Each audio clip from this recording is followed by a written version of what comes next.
If Denmark is a disaster, why isn't it burning? Hello, I am Dr. K. Paul Stoller, and we're being told something extraordinary by the American Academy of Pediatrics, that if the United States even considers aligning parts of its childhood vaccine schedule with countries like Denmark, we should expect outbreaks, suffering, and death, that children will be endangered, that public health will collapse. This isn't caution. This is panic theater. Here's the problem with that argument. Denmark already exists right now with a different vaccine schedule, fewer routine childhood shots, different timing, and yet Danish children are not dying in droves. Their hospitals are not overwhelmed. Their society is not plagued by routine childhood epidemics. So, when organizations warn, if we do what Denmark does, disaster will follow, they are implicitly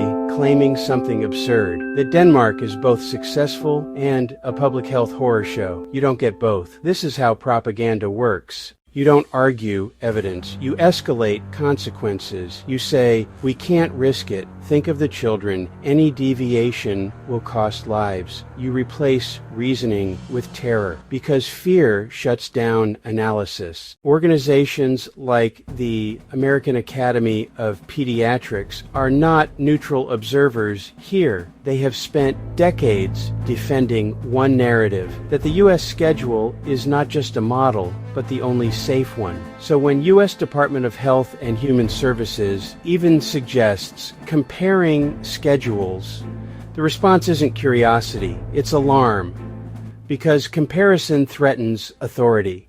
Let's be clear, no one is proposing no vaccines. No one is proposing chaos. No one is proposing abandoning public health. They're proposing comparison. And if comparison alone is enough to trigger apocalyptic warnings, then the issue isn't safety, it's control of the narrative. If public health depends on scaring parents into silence, it has already failed. If science cannot tolerate comparison with peer nations, it isn't science, it's doctrine. And if asking why Denmark's children are healthy is treated as dangerous, then the danger isn't Denmark, the danger is intellectual lockdown. Here is the question no one wants to answer. If Denmark's schedule is reckless, why isn't Denmark paying the price? And if Denmark isn't paying the price, why are Americans being told they will? You cannot scare people away from observable reality forever. Fear is easy. Evidence is harder. Institutions choose fear when they no longer trust their own explanations to stand on their merits.